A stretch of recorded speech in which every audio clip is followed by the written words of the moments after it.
Shalom, everybody. Rabbi Edelstein here with an episode live on Facebook, and I'll keep it on my profile of Rabbi E in 3D, brought to you by Mesorah, DC, and I have my timer running, and maybe I'll even listen to my timer, because I want this to be short. I want to sum up our lives in 7 words. Actually, they're not my 7 words, and it's not my idea. It's the first verse of this week's Torah portion, Re'eh, in the book of Deuteronomy, 4th Torah portion in Devarim. 7 words that sum up our life. And I haven't done this, but it's a good idea. Maybe I should say these words and review them every single morning when I get up. It certainly would be a good idea. Re'eh anochi nosein lifnechem hayom bracha uklala. These are Moses' words, Moshe's words. Re'eh, see. Anochi, I nosein lifnechem, am giving to you or presenting before you today bracha, a blessing, and klala, and a curse. Those are the 7 words. See, I am giving or placing before you today a blessing and a curse. And then he goes on to say, the blessing that you listen to the commandments of Hashem that I'm commanding you today, and the curse if you stray from the commandments of Hashem and follow other gods, period. Word by word, we can analyze this.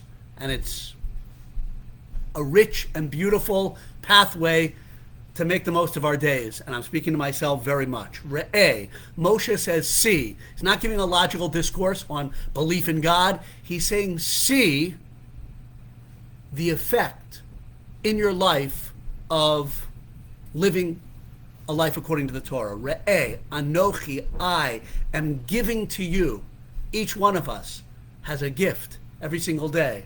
Well, we have a gift of the day, being alive in the day, but on the day, the gift of blessing and curse. Now you can say, how is a curse a gift? We'll get to that if we have time. But every single day, we should see that we have a choice. I can go down a pathway in my life that leads to blessing, not just leads to blessing, that is inherently blessing, or I can go the other way and experience the opposite.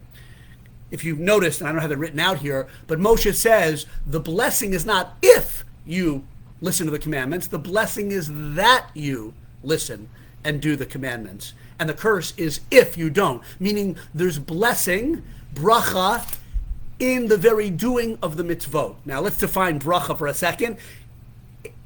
It's related to the word in Hebrew that means a pool, like a freshwater pool, a brecha. Blessing means plenitude, abundance, progressive development of ourselves in every aspect. That's what a blessing means.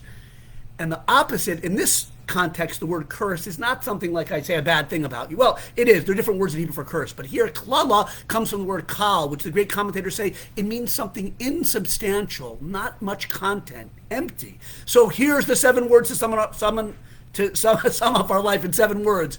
Every single day we're given a choice to move in a direction of plenitude, amplitude, progressive development, vitality, bracha, blessing, or the opposite, insubstantiality, ephemerality, ultimately emptiness. That's a stark division, right? But it's actually good to think about that every single day, I would argue. But we're only 6 weeks away from Yom Kippur, 5 weeks from Rosh Hashanah, roughly. And that's the very mindset of the beginning of the Jewish year and of the end of the Torah. This is not the only time that Moshe Rabbeinu says a stark choice in these last few portions of Devarim. I place before you life and death, blessing and curse. That'll come later. But we should think about that every single day. And actually, it says the word see. I didn't grow up so observant, and I came to a Jewish observant life in my 20s, and that's a story for another time. But I certainly could see fairly quickly such blessing in the lives and the homes of people who were more observant, kept Shabbat, whatever. So Moshe Rabbeinu is not saying, a logical deductive proof over here. He's saying, see for yourself what each pathway leads to. Now, that generation actually experienced God's open miracles. We don't live in such a world.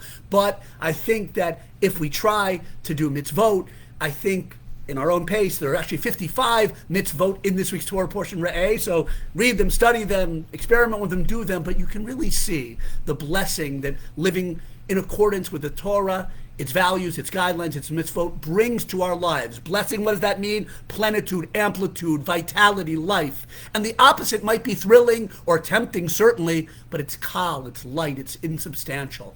That's our choice today and every single day. The blessing comes just by listening, studying, and doing the mitzvahs. It's not a result long in the future, though. The ultimate reward of all the mitzvot, of course, is in the world to come.